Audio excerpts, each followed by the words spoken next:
योग और भक्ति सुभाषित संग्रह 18वां खंड। यह कहा जाता है कि जब योग के द्वारा परम पुरुष प्राप्त किए जा सकते हैं, तब एक आध्यात्मिक साधक के जीवन में भक्ति का क्या स्थान है। अब हम देखें कि योग क्या है। योगश्चित्त वृत्ति निरोधः। योग मन की वृत्तियों का निलंबन है। निरुद्ध क्या है? यह कहा जाता है कि 5 अवस्थाओं में मन अचल हो जाता है: क्षिप्त, मूढ़, विक्षिप्त, एकाग्र और निरोध। क्षिप्त क्या है? मन जब स्थूल वृत्तियों के कारण अत्यंत चंचल हो जाता है, तब वह चंचल मन केवल एक वस्तु के प्रति झुक जाता है। उस एक वस्तु की तरफ मन के चलने के कारण मन एकाग्र हो जाता है, समाधिस्थ हो जाता है। यह अचानक होता है। मन का उस वस्तु में लिप्त होना सामयिक होता है, क्षणिक होता है। इस दशा को क्षिप्त कहते हैं।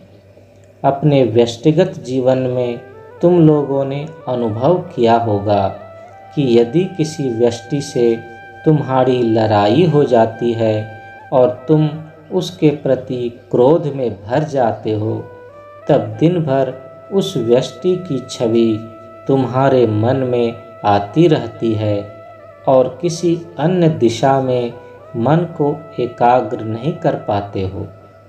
हमेशा उस व्यक्ति की स्मृति मन को चंचल करती रहती है।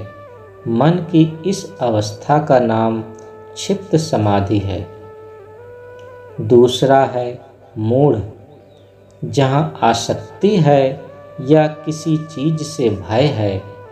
गहराई से विचार करो, आसक्ति के साथ भय जुड़ा है, तब वह वस्तु बार बार मन में आती रहती है।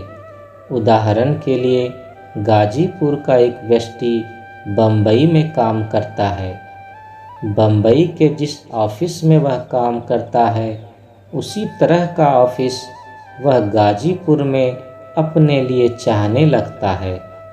यह विचार उसके मन में बार बार ठोकर मारता है। उसके मन में हमेशा गाजीपुर भाएं भाएं करता है। इसका अर्थ है कि वह वस्तु उसके मन में आसानी से आ जाती है। इस अवस्था को मूढ़ अवस्था कहते हैं। तीसरा है विक्षिप्त। विक्षिप्त है अभावात्मिका समाधि। मान लो किसी का मन एक वस्तु में लिप्त हो गया है। अगले क्षण मन फिसलकर किसी दूसरी वस्तु के साथ लिप्त हो जाता है, पुनः दूसरी वस्तु पर। इस तरह मन दौड़ते दौड़ते थक जाता है और काम करना बंद कर देता है। इस दशा को विक्षिप्त समाधि कहते हैं। तुम लोग जानते हो, शिशुओं को लोरी में तरह तरह की चीज़ें दिखाई सुनाई जाती है। लोरी की ताल पर शिशु का मन दौड़ता रहता है, अंत में थक कर सो जाता है। यह विक्षिप्त समाधि है। अगला है एकाग्र। किसी विशेष वस्तु का भाव लेते रहने के कारण मन एक विशेष बिंदु पर एकाग्र हो जाता है। इसे एकाग्र समाधि कहते हैं। पांचवा है निरोध। निरोध का अर्थ है मन की गति, तरल या वृत्तियों को वापस लेना और फिर इसे अविषय की ओर मोड़ देना, अर्थात विषय वस्तु से मन का प्रत्याहार कर लेना। यह निरोध है। अतः योग है योगश्चित्त वृत्ति निरोधः, अर्थात सभी वृत्तियों का निरोध। वृत्ति क्या है? संस्कृत में वृत्ति का अर्थ है आजीविका, लिवलीहुड, पेशा। यहाँ वृत्ति का अर्थ है मानसिक आभोग। ये वृत्तियाँ संख्या में अनेक हैं। मुख्य वृत्तियाँ 5 हैं और अन्य वृत्तियाँ इसी पर निर्भर हैं। ये वृत्तियाँ हैं प्रमाण, विपर्यय, विकल्प, निद्रा और स्मृति। प्रमाण क्या है? प्रत्यक्षैक प्रमाणवादितव्य अनुमानादे अनंगीकारेण प्रमाणाभावात्। प्रत्यक्ष, आगम और अनुमान ये प्रमाण कहे गए हैं। प्रत्यक्ष का अर्थ है जो तुम अपनी आँखों से सीधे देख रहे हो। तुम उस वस्तु के अस्तित्व को अपनी आँखों से देखकर सिद्ध कर सकते हो। प्रति जोर अक्ष, प्रत्यक्ष। अक्षी का अर्थ आँख होता है। जो आँख से देखी गई है वह प्रत्यक्ष है। मान लो तुमने अपनी आँख से एक हाथी देखा। अब तुम्हें हाथी के अस्तित्व को सिद्ध करने के लिए परेशान होने की आवश्यकता नहीं है। दूसरा है अनुमान। अनुमान में तुम किसी वास्तविक चीज़ को नहीं देखते हो, बल्कि उससे संबंधित आनुषांगिक चीज़ को देखते हो। तुमने धुआं देखा, आग नहीं, किंतु जब तुमने धुआं देखा तब इस निर्णय पर आए कि यहाँ आग है। यह अनुमान प्रमाण है। तीसरा है आगम। यहाँ तुम कुछ देखते भी नहीं हो, कुछ अनुमान भी नहीं लगाते हो, बल्कि किसी अधिकारी विद्वान से या प्रामाणिक शास्त्र से सुनते या पढ़ते हो। लंदन का शहर तुमने नहीं देखा है, न इसकी कल्पना की है, किंतु तुम इसके अस्तित्व को स्वीकार करते हो क्योंकि तुमने भूगोल की किताबों में इसे पढ़ा है। यहाँ उसे आगमिक प्रमाण पर निर्भर करना पड़ेगा। इन 3 प्रत्यक्ष, अनुमान और आगम के अभाव में वस्तु सत्ता बाधित हो जाती है। भारतवर्ष में महर्षि चार्वाक नाम के एक जड़वादी दार्शनिक हुए थे। चार्वाक का मत था कि केवल प्रत्यक्ष प्रमाण को ही स्वीकार किया जा सकता है, अन्य प्रमाणों को नहीं।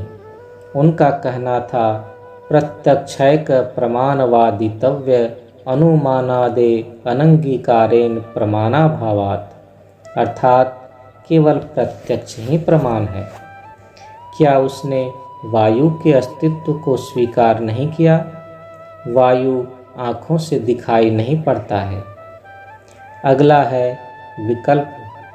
शब्दा गुणानुपाती वस्तु शून्य विकल्प। मान लो तुम वाराणसी जा रहे हो। जब तुम वाराणसी के निकट पहुँचते हो तो तुम कहते हो वाराणसी आ गया, किंतु वास्तव में वाराणसी नहीं आया है। वह जहाँ था वहीं है, किंतु तुम खुद वाराणसी आए हो। इसके बाद विपर्यय, मिथ्या ज्ञान मत धूप प्रतिष्ठितम। तुम अक्सर बोलते हो कि अमुक भद्र पुरुष का घर शहर की हृदय स्थली में है। हिमालय भारत के मस्तक पर है। क्या भारत में किसी शहर को हृदय हो सकता है? फिर भी तुम ऐसा बोलते हो। विकल्प और विपर्यय में इस तरह की गलतियाँ हमेशा होती हैं। अगला है निद्रा, एक प्रमुख वृत्ति। अभाव प्रत्ययालंब निवृत्ति निद्रा। निद्रा एक वृत्ति है जो मन में शून्य अवस्था ला देती है। मनुष्य में जो वृत्ति खालीपन ला देता है वह स्वयं निद्रा है। मान लो तुम अपने बिस्तर पर आराम कर रहे हो। तुम्हारी आँखें घड़ी पर है। तुम नींद में आ जाते हो, किंतु जब तुम जाग जाते हो तब तुम यह कहने में असफल रहते हो कि किस क्षण तुम्हें नींद आ गई थी। तुम्हारी निद्रावस्था और जागृतावस्था के बीच जो घटनाएं घटती हैं उससे तुम सर्वथा अनजान रहते हो। वहाँ एक शून्यता रहती है, खालीपन रहता है। ना कुछ तुम देखते हो और ना कुछ सुनते हो। शून्यावस्था की यह दशा निद्रा कहलाती है। अंतिम है स्मृति। स्मृति है अनुभूत विषय संप्रमोषः स्मृति। तन्मात्रिक संवेदना तुम्हारी नाड़ी तंतुओं में आती है। वस्तु स्पंदन जब चित्तानु को स्पंदित करता है तब चित्तानु उस वस्तु का आकार ले लेता है। मान लो तुम अपने चित्तानु से किसी वस्तु को बनाने में सक्षम हो, तब इसे ही स्मृति कहा जाता है। अतः ये 5 मुख्य वृत्तियां हैं। अन्य सभी वृत्तियां इन 5 पर आश्रित हैं और योग वृत्तियों का निलंबन कहा गया है।